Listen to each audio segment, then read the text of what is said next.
আজকের আমি করব আলু, পেঁয়াজ, টমেটো আর কুচি কুচি কাঁচা লঙ্কা দিয়ে পাকোড়া।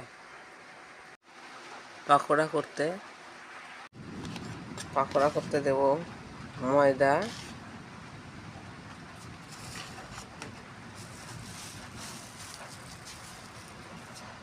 অ্যারারুট, সব পরিমাণ মতন দিতে হবে।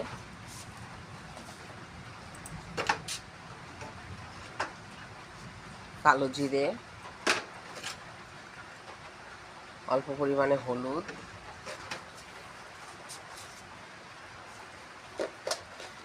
পরিমাণ মতন চিনি,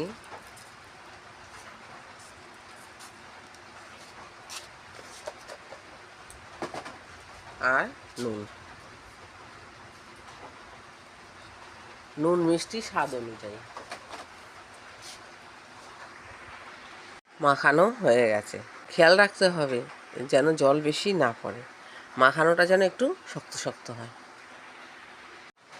কড়াই গরম হয়ে গেছে, পরিমাণ মতন তেল দিচ্ছি।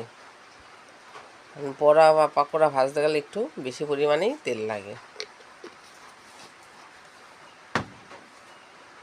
তেল গরম হয়ে গেছে। মনে রাখতে হবে যে কোনো জিনিস ভাজার সময় স্টিমটা কমিয়ে নিতে হবে।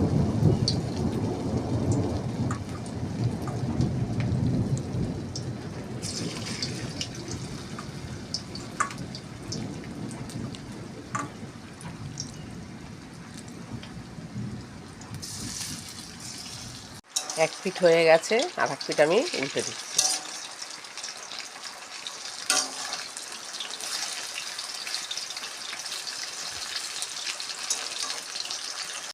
আলু, পেঁয়াজ, টমেটোর পাকোড়া রেডি।